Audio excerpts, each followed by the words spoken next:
Mm. And I often tell people that academic work is important, but it's not better or somehow superior to the many other types of work.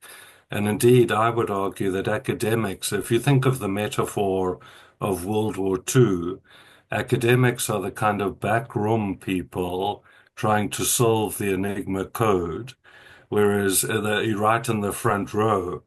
And I'm sure with Steve, I found it profoundly moving that he could write such a big commentary, and it could be of great value in your work amidst the marginal in Glasgow. So to me, I mean, the Bible is not given for academic titillation.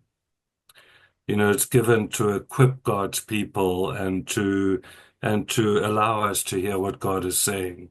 So thank you so much for that. Now, we're going to give Steve some time to respond. Steve, if you would like that, Mm. and uh, and then we will come to Q&A. Yeah, I'm very grateful to both Matthew and Marion for such Mm. interesting and helpful responses. And it, let me respond first to some of Matthew's observations. Um, the question of dialogue partners is a really interesting one, because there've been some people I've found really helpful. One of them is John Chrysostom, who wrote the first commentary on Acts, which is actually a series of sermons that he gave as a bishop. And it's fascinating because the first half of a sermon is really careful reading of the text, and the second half of the sermon might be about something completely different. And he just goes off on an issue, which I guess was something that had happened in his church that week, and he needed to say something about.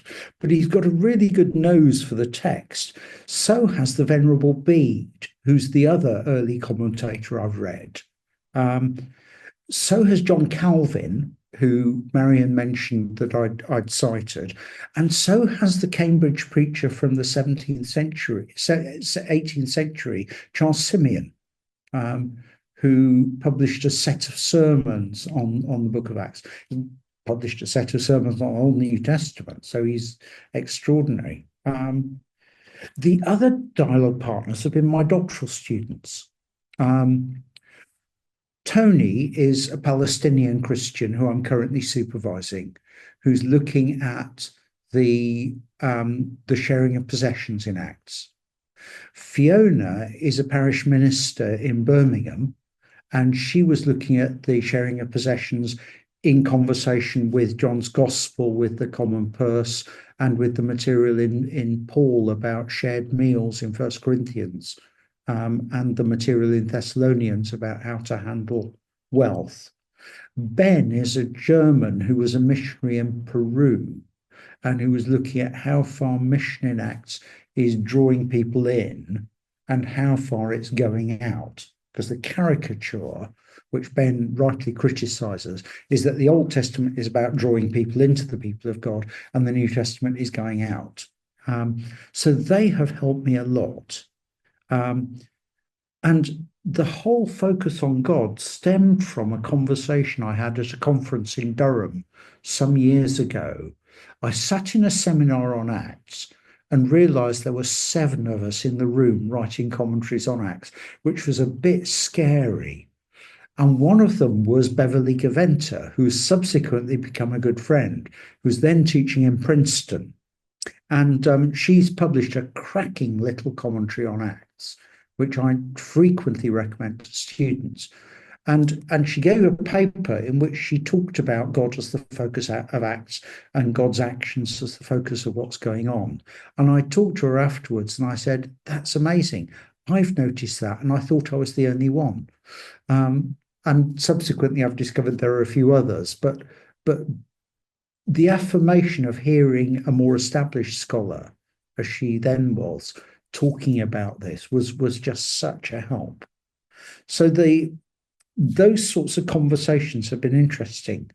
Who's missing is a really interesting question.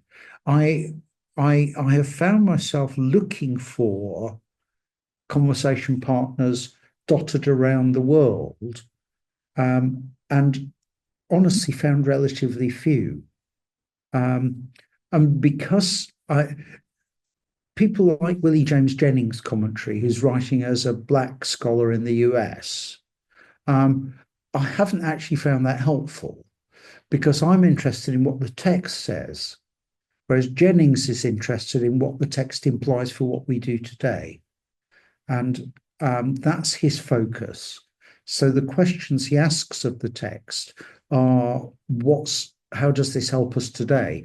Now, one of the interesting pieces of the guidance for writing the explanation sections from my editors is that contemporary application should only very rarely be made. That's part of the instruction.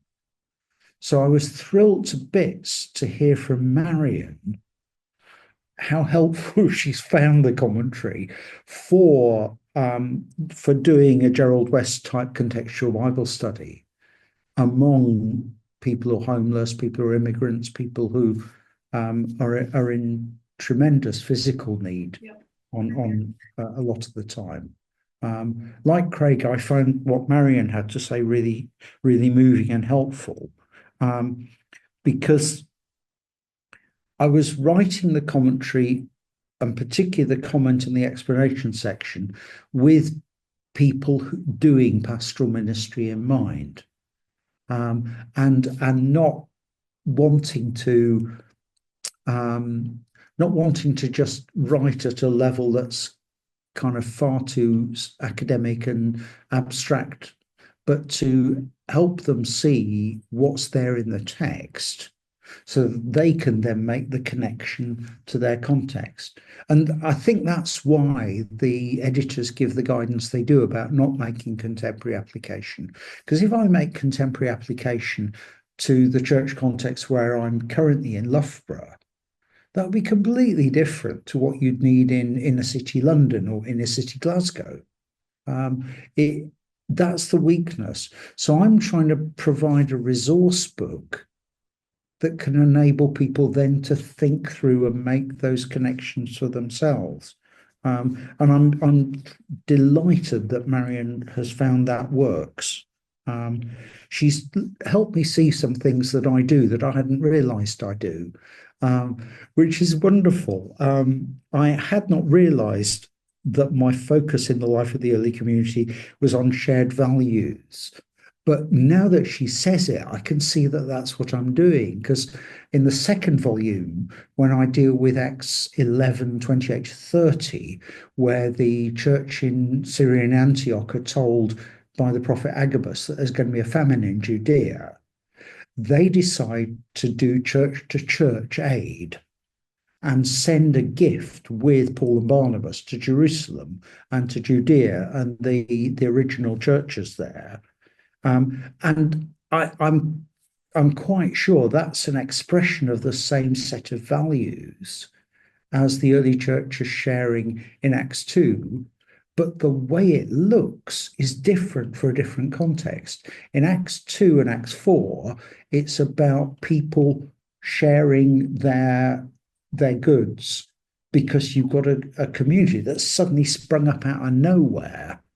And quite possibly includes people from dotted around the Mediterranean who came to faith at Pentecost. So the need of that situation is different to the need of a famine. And that's really interesting. Similarly, in Acts 20, in the speech to the Ephesian elders, Paul says, "These hands are provided for my companions." And we know from 1 Thessalonians 2 that Paul's practice was to work with his hands. He was a skenopoios, which is often translated a tent maker, but may well mean he was a worker with leather, because you needed pretty robust tents in those days. And that being able to work then gave him the facility to share the gospel with people. In fact, probably happened in the workshop, because a leather worker's workshop is not a noisy place. It's sewing, it's cutting, it's not banging and hammering. So there's plenty of opportunity to share the gospel in that sort of situation. And that leads me to Ananias and Sapphira. I do agree that Peter comes across as a bit plain speaking, to put it at its kindest. Peter is speaking by the Spirit. He says, "Why have you lied to the Spirit?" Which is a pretty tough thing to say. And what we're getting in Acts 5, 1 to 11, I think, is what must be a summary of a longer conversation, just as the speeches in the book of Acts are the summaries of longer speeches. If you read out even the longest speech, Stephen's speech in Acts 7, it will take you 6-7 minutes. I can't believe for a moment that he only spoke for that long, or for that matter, that when Paul spoke in a synagogue, like in Pisidian Antioch in Acts 13, he only spoke for 5 minutes. I'm sure he would have spoken for much longer. So Luke's giving us the key items from an incident.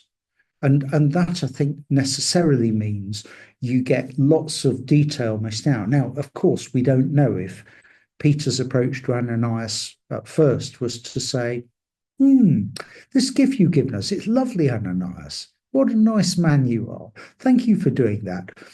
I've got a question, Ananias. You don't get the detail of that. And I think that might explain some of the harshness. The other thing is that, of course, this echoes the story in Joshua 7, where somebody has taken plunder from a raid and hidden it and kept it for themselves, where it was supposed to be given to the Levites and the priests as a gift to God. And that results in exactly the same thing. The difference between the two, which is interesting, is that in Joshua 7, the culprit is stoned to death by the community. In Acts, it's God who seems to act. And we're not told anything. And this is on the long list I have of questions for Luke when I meet him. We're not told the mechanism by which God acted. Did Ananias have a heart attack? Did he have a major panic attack that led to him collapsing? I wish I knew. Whereas what's going on, I think, is that Luke's more concerned to tell us the story from God's point of view as to what's going on. And that means he can be quite harsh. Now, that's the God we have to deal with is a God of love and holiness. And that means there's stuff at stake. I was reading this morning the section of Matthew where Jesus says you'll know a tree by its fruits. You'll know what somebody's life is like by the fruit it produces. And in the case of Ananias, the fruit is lying, which is really, really serious when you're lying to God and God's representatives as you bring things to them. It's an incredibly risky thing to do. So I don't think that for a moment solves the difficulties, but I think this idea that Luke's précis and he's giving us God's angle on the story helps, as well as viewing this. This is one of the places where our Bible chapter dividers have not helped us, because 5:1 to 11 is the last of 3 panels. Panel 1 is 4:32 to 35, which is a general description of the sharing within the community so that nobody was in need, echoing Deuteronomy 15:4. Verses 36 and 37 then describe Barnabas's gift, who sold some property presumably in Cyprus, where he came from. And he's a positive example of that general principle at work. and then we get the negative example. So it it's it's one of those cases where I wish our chapter dividers had done it differently. So let me stop there and open up to general questions. I'll love to hear the questions you folk have got. So we've got about 23 minutes for Q&A. I think Nigel's waving a hand, although he's not waving an electronic hand. Okay, Nigel, do you have a question? Nigel Goodwin.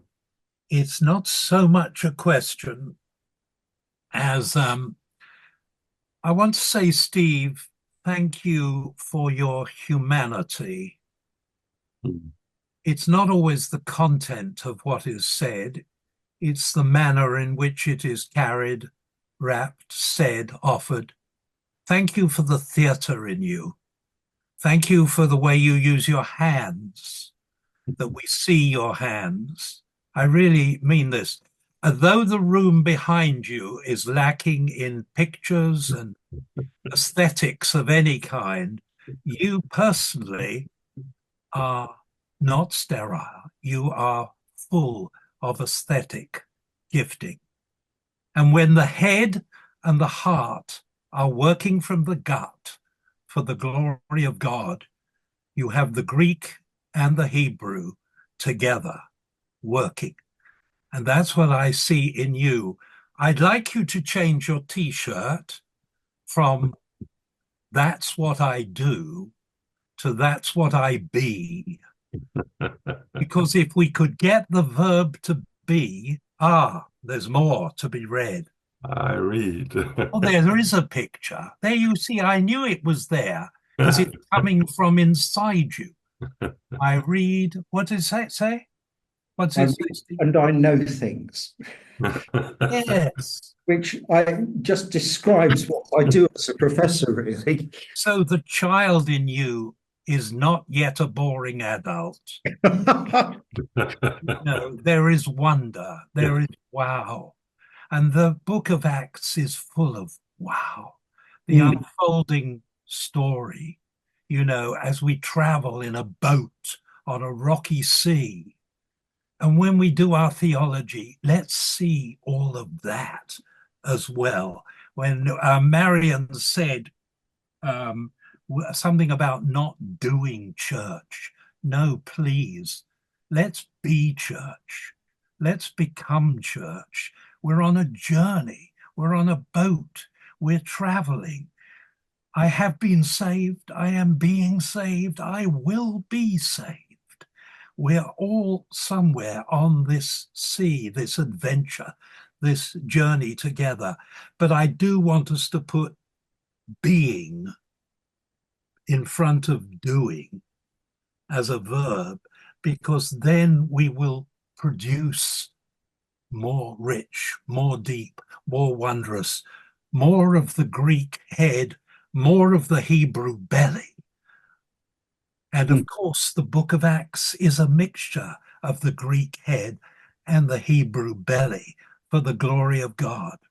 Those are my thoughts. Oh, wonderful, wonderful. And so, you've all just got a taste of the richness of having arts deeply embedded within the Kirby Lang Center.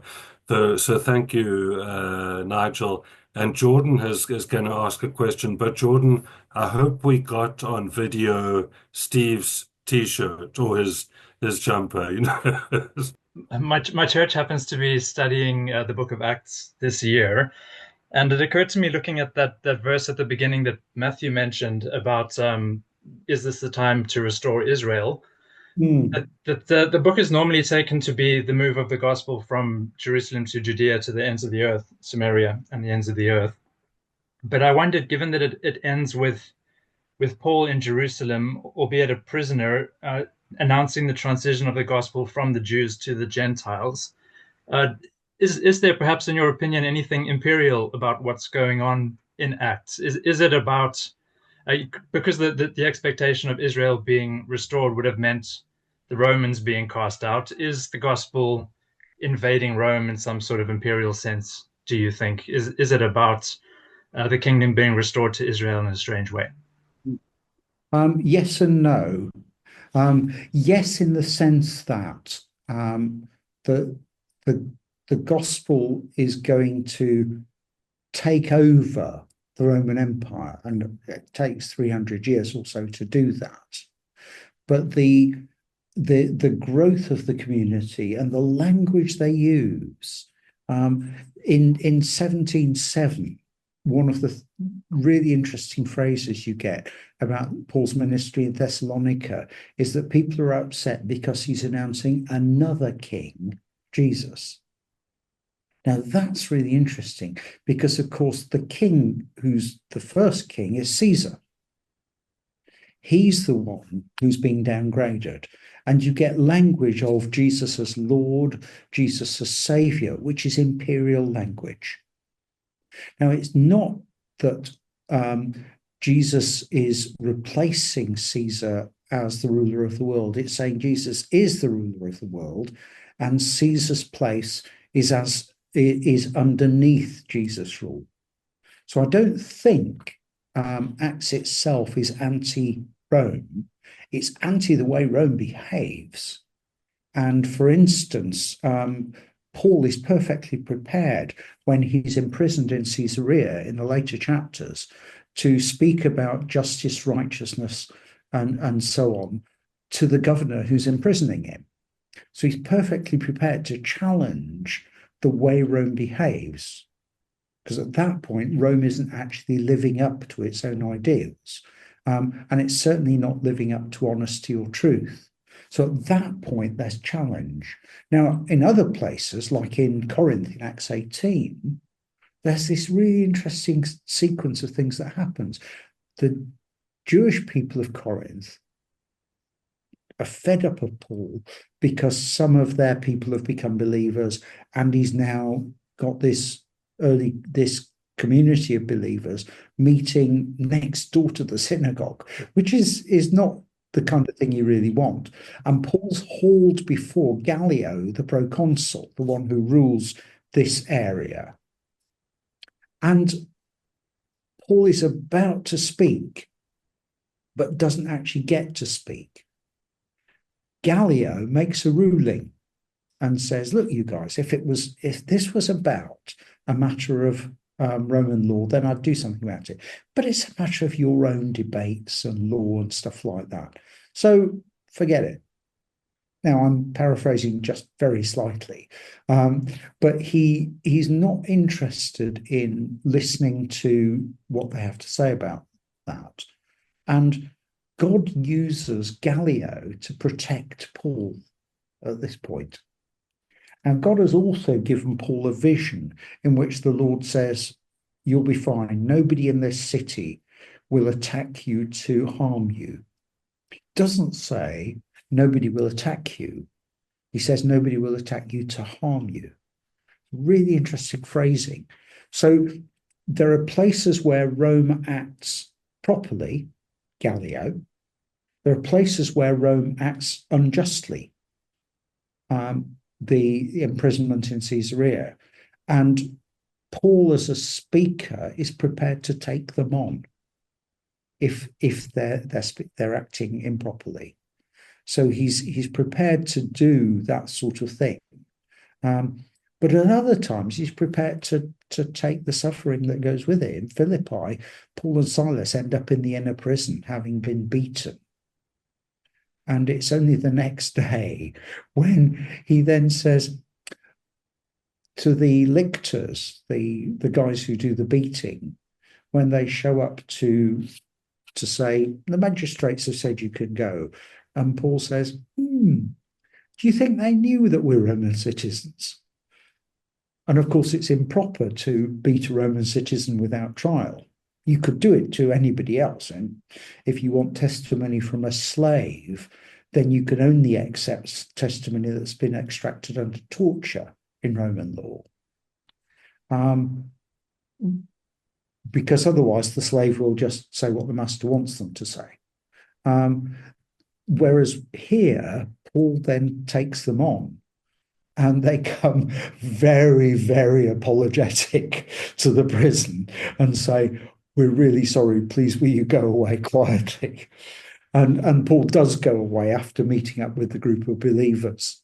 So I published an essay a while ago in which I argued that I don't think there's one picture of engagement with the Roman Empire. I think it depends who the empire is being represented by and what they're doing as to how you deal with it. And Paul knows from what Ananias says to him in 9, 15 and 16, that he's going to suffer. That's part of his vocation. So he knows that's going to happen to him. And some of that's at the hands of the Romans. Am I going anywhere close to answering your question, Jordan? No, thank you. That's wonderful. I really appreciate your comments. So Steve Stewart has a question. Steve. My question is about Stephen's speech in Acts 7, which is, I think, by some margin, the longest speech which Luke records in Acts. And I just wondered what your thinking was on why he records that speech at such length and why he thinks Theophilus needs to know the content in such detail. Yeah, the accusation in chapter 6 is what sparks Stephen's speech. And the accusation is that Stephen is speaking against this place, which is the temple, because that's where the Jewish council, the Sanhedrin, meets. And that criticism of Stephen is what some of the commentators will tell you the speech does not answer that accusation. I think it does, but it does it by shifting the ground of the speech. And the speech is arguing all the encounters with God that the speech records are meetings with God outside the promised land. And they're really striking from that point of view. So the speech is saying God is not confined by this location. Whereas by that time, Jewish people had regarded the temple as the belly button of the earth, as the most important place on earth, because that was where Yahweh's temple was. That was where God's people could meet with him. They could come and offer sacrifice.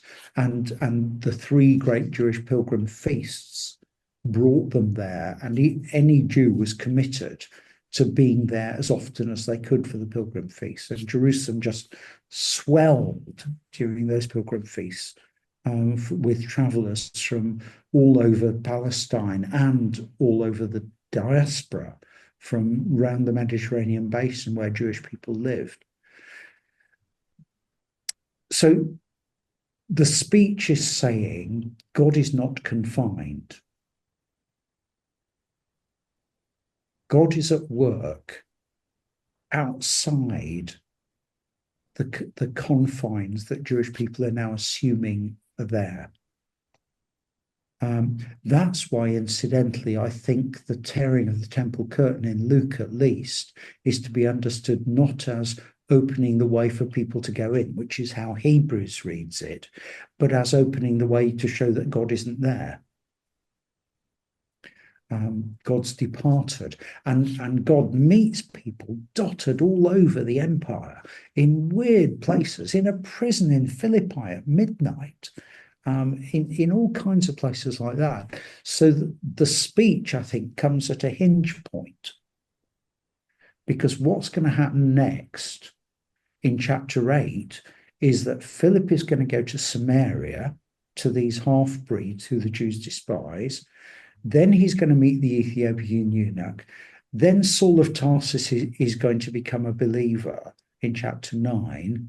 Then in chapters 10 and 11, Peter's going to go to the household of the Roman centurion Cornelius. And in 11, there's a whole debate goes on back in Jerusalem about whether it's okay to do that. So 7, where Stephen's story comes, is right at the hinge of the move to include Gentiles, I think. Matthew, have you got any thoughts on this? Because you know much more about this than I do, I'm sure. I'm gently nodding along with you, Steve. Thank you for what you're saying there. And I think the length of the speech is part of the beauty of it. And thank you for your commentary, how you unpack those sections of it. And I suppose it climaxes at Jesus' appearance to Stephen at his point of death. Yes, because the way of access to God is no longer through the temple. It's through the crucified Son of God, who is now reigning from heaven. I think one of the things I've learned from Matthew's work is the place of Jesus as active from heaven in the book of Acts. And he's helped us a lot in seeing that. Does that help, Steve? Yeah. Steve, are you happy with that? Yeah, in spades. No, that's really helpful to see that it really is a sort of paradigmatic moment in the God. So yeah, really helpful. Thank you. So I wonder if I could ask just two questions. The first one to Steve, and then the second one to all three. The first question would be, when I think of public theology, Acts isn't the first book that comes to mind. But I think what Jordan's question helped me to see is that there may be very powerful implied public theology in Acts. So, Steve, if you or the others, and then I wondered if we could finish with this question. We do have a lot of preachers. This is one of the glories of KLC. The word is there to be proclaimed. And I wonder, Steve and Matthew, Marion says she's not a preacher, but she may have ideas on this. Have you preached a series on Acts, and how have you done it? So first of all, just a few comments on implied public theology. Yeah, I think it's not so implied at times. Okay. Because I think what Acts is offering you is the understanding that Jesus is now the ruler of the world. God has made him Lord and Messiah, 236. So what's being announced is that this is the ruler of the world, and he calls the world to submit to him. So preaching the gospel isn't saying you've got a little problem with your sins and Jesus can fix that. It's an announcement about a new ruler and a call to submit to that ruler and have your life changed by that. And submission to that ruler will then be empowered by the gift of the Holy Spirit, who is a major player in the book of Acts. So I think that there are things there. What there isn't, and because of the early stage it is a sort of worked out, here's what it looks like to be a Christian in your culture, because it's just too early to have thought about that. I think you need to go to places like Romans 12 to see that sort of thing played out. Yeah, no, that's wonderfully helpful. Thank you, Steve. Okay, let's finish on this now. Several of us are planning to preach a series of sermons on Acts. Do you have any advice? Matthew, can we start with you? Sure. I think please do it, and please preach all the way to the end. Don't stop on the beach in chapter 20. You've got 21 to 28. Steve, don't stop your commentary there. Take us to the end. And that final note about the Gentiles, they also will listen. Just on that public theology note, what is this meant to do to Rome? It's meant to make Rome grateful again. Make Rome grateful again. And if other places need to hear that, then may Acts do its work. Marion, I'll pass over to you as well. I loved what you said about they're learning it as they go along. How true, how true. Yeah, Steve, do you have any comments on? I love Make Rome Grateful Again. I'm going to Yeah, use. I'm I'm going to trying. use I'm trying not to go there. that. But Um, I can't tell you how tempted I am, but I'm just restraining myself with all my I one of the weird things about the Church of England's lectionary is we only preach on Acts between Easter and Pentecost, because we only have readings from Acts at that time of year. And I think that's a tragedy, because I think it's a very, very selective reading of the first 6 chapters or so. And I think we miss out by doing that, because I think one of the things I'd say is look at the models of what mission looks like. It's different in Athens in 17 and Lystra in 14, which are 2 pagan contexts, to Pisidian Antioch in 13, where Paul preaches in the synagogue. The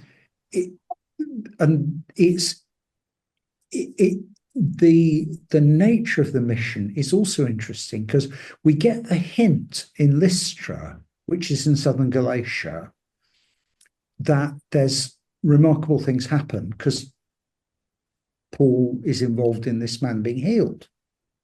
If it weren't for Galatians, I don't think we'd suspect how prominent so-called signs and wonders are in the initial evangelization of that area.